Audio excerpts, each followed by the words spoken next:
أعوذ بالله من الشيطان الرجيم. بسم الله الرحمن الرحيم.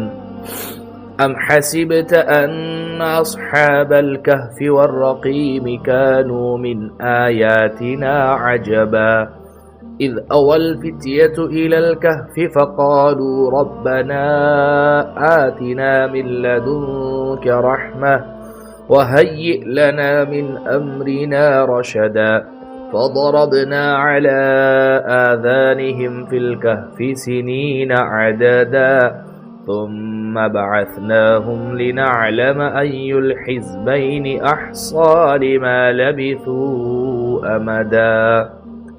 میرے عزیزو پیارو بزرگو، اللہ کے رسول پر ایمان رکھنے والے میرے دین عظیم بھائیو، یہ 4 آیتیں جن کی تلاوت ابھی آپ حضرات کے سامنے کی گئی سورہ کہف کے پہلے رکوع کی 4 آیتیں ہیں. آیت نمبر 9، 10، 11 اور 12، یوں ٹوٹل 4 آیتیں ہیں.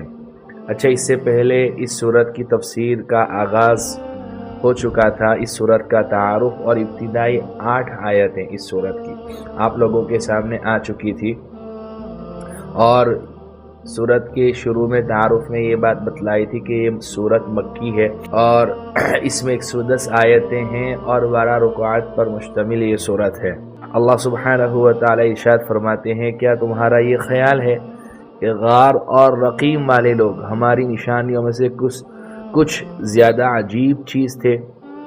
دراصل جو ہے نا، انہوں نے یہودی علماء سے پوچھا تھا اللہ کے نبی علیہ السلام کے تعلق سے، تو انہوں نے کہا تھا ان کے سچا نبی ہونے کی دلیل یہ ہے کہ ان سے 3 سوالات کرو، جو ہے اگر وہ صحیح جواب دے دے تو اپنے دعوے میں صحیح ہے، اور جواب نہ دے تو صحیح نہیں ہے.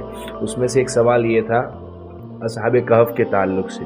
آج کی جو آیتیں پڑھی گئی ہے اس میں یہاں سے ان کا واقعہ شروع ہو رہا ہے. اللہ فرماتے ہیں، ام حسبت ان اصحاب الکہف والرقیم کانوا من آیاتنا عجبا، کیا تمہارا یہ خیال ہے کہ غار اور رقیم والے لوگ ہماری نشانیوں میں سے کچھ زیادہ عجیب چیز تھے؟ ان حضرات کے واقعے کا خلاصہ قرآن کریم کے بیان کے مطابق تو یہ ہے کہ یہ کچھ نوجوان تھے جو ایک مشرک بادشاہ کے عہد حکومت میں توحید کے قائل تھے. بادشاہ نے ان کو توحید پر ایمان رکھنے کی بنا پر پریشان کیا، تو یہ حضرات شہر سے نکل کر ایک غار میں چھپ گئے تھے.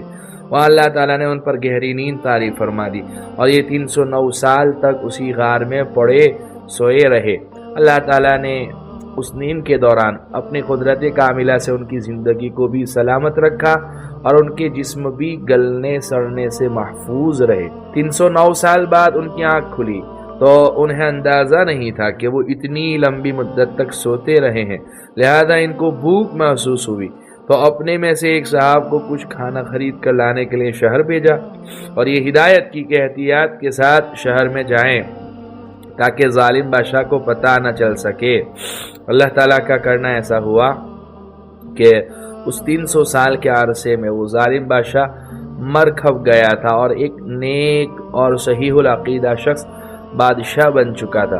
یہ صاحب جب شہر میں پہنچے تو کھانا خریدنے کے لیے وہی پرانا سکہ پیش کیا جو 300 سال پہلے اس ملک میں چلا کرتا تھا.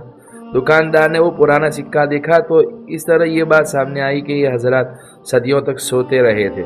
بادشاہ کو پتہ چلا تو اس نے ان لوگوں کو بڑی عزت اور اکرام کے ساتھ اپنے پاس بلایا، اور بالآخر جب ان حضرات کی وفات ہوئی تو ان کی یادگار میں ایک مسجد تعمیر کی. عیسائیوں کے یہاں یہ واقعہ 7 سونے والوں یعنی 7 سلیپرز کے نام سے مشہور ہے.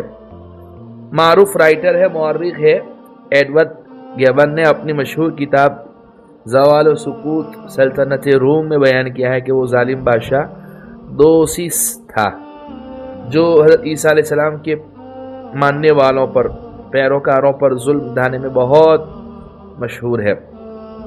اور یہ واقعہ جو ہے ترکی کے شہر افسوس میں پیش آیا تھا. جس بادشاہ کے زمانے میں حضرات بیدار ہوئے تو گیون کے بیان کے مطابق وہ تھیودوسیس تھا. مسلمان مورخین اور مفسرین نے بھی اس سے ملتی جلتی تفصیلات بیان فرمائی ہے اور ظالم بادشاہ کا نام دقیانوس ذکر کیا ہے. ہمارے دور کے بعض محققین کا کہنا ہے کہ یہ واقعہ اردن کے شہر عمان کے قریب پیش آیا تھا، جہاں ایک غار میں کچھ لاشیں اب تک موجود ہیں۔ دیکھیے قرآن کریم کا اسلوب یہ ہے کہ وہ کسی واقعے کی اتنی ہی تفصیل بیان فرماتا ہے جو فائدہ مند ہو، اس سے زیادہ تفصیلات میں پڑھنے کی کوئی ضرورت نہیں ہے۔ ان حضرات کو اصحاب الکہف یعنی غار والے کہنے کی وجہ تو ظاہر ہے کہ انہوں نے غار میں پناہ لی تھی، کہف غار کو کہتے ہیں، اصحاب الکہف غار والے، لیکن ان کو رقیم والے کیوں کہتے ہیں؟ اس کے بارے میں مفسرین کی رائے مختلف ہے، کیونکہ ان کو اصحاب الکہف بھی کہا ہے اور اصحاب الرقیم بھی کہا ہے۔ بعض حضرات کا کہنا یہ ہے کہ رقیم اس غار کے نیچے والی وادی کا نام ہے، بعض کہتے ہیں کہ رقیم تختی پر لکھے ہوئے کتبے کو کہتے ہیں، اور ان حضرات کے انتقال کے بعد ان کے نام ایک تختی پر کتبے کی صورت میں ان کے نام جو ہے نا لکھوا دیے گئے تھے، اس لیے ان کو اصحاب الرقیم بھی کہا جاتا ہے۔ جب وہ بادشاہ کے زمانے میں چھپ گئے تھے غار میں تو اس وقت ان کے نام لکھوا دیے گئے تھے۔ تیسرے بعض حضرات کا خیال ہے کہ یہ اس پہاڑ کا نام ہے جس پر وہ غار واقع تھا۔ تو جس بادشاہ کے زمانے میں وہ بیدار ہوئے تھے اس وقت جو ہے نا ایک فرقہ تھا جو یوں کہتا تھا مرنے کے بعد کوئی دوبارہ زندگی نہیں ہے، اور اللہ نے ان کو جگا کر جو ہے نا جو ہے اس وقت جو موجود لوگ تھے ان کی آنکھیں کھولی کہ اللہ کے لیے کوئی مشکل کام نہیں ہے۔ تو اللہ فرماتے ہیں کیا تمہارا یہ خیال ہے کہ غار اور رقیم والے لوگ ہماری نشانیوں میں سے کچھ زیادہ عجیب چیز تھے؟ جن لوگوں نے حضرت صلی اللہ علیہ وسلم سے ان نوجوانوں کے بارے میں سوال کیا تھا انہوں نے یہ بھی کہا تھا کہ ان کا واقعہ بڑا عجیب ہے۔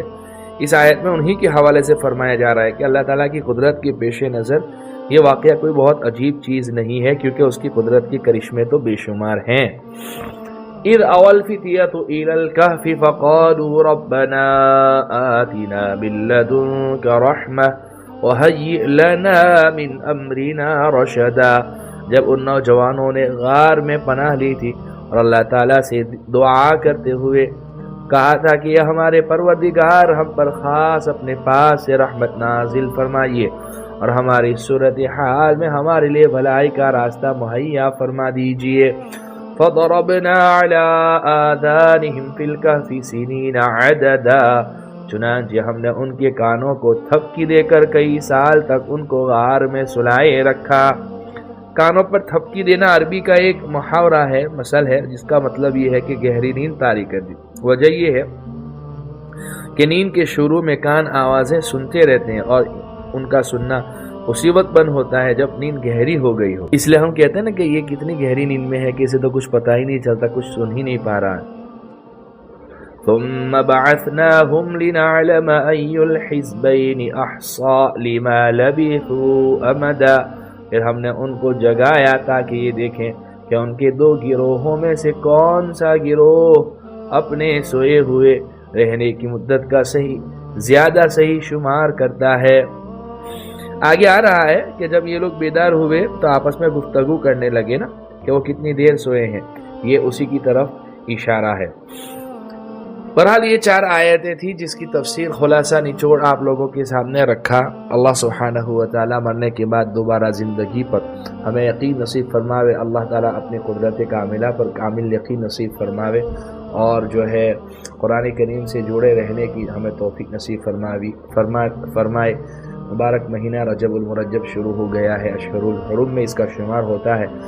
رمضان کی تیاری ہم ابھی سے شروع کر دیں۔ اللہ کے نبی علیہ الصلوۃ والسلام رجب المرجب کا چاند دیکھتے تو یہ دعا فرماتے تھے، اللہم بارک لنا فی رجب و شعبان وبلغنا رمضان، اے اللہ ہمارے رجب اور شعبان میں برکت عطا فرمائیے اور ہمیں رمضان تک پہنچا دیجیے۔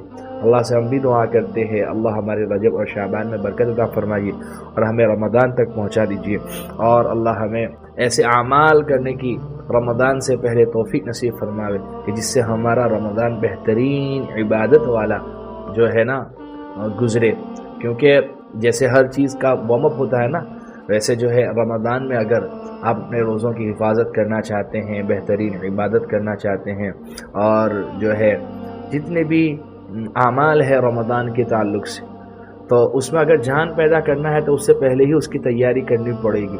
اللہ ہمیں جو ہے نا اس کی تیاری کرنے کی توفیق نصیب فرماوے، ہمارے اس مبارک سلسلے کو بھی قبول فرماوے، نجات بخشش کا ذریعہ بناوے، کہنے سننے سے زیادہ عمل کی توفیق عطا فرماوے۔ آخر دعوانا الحمدللہ رب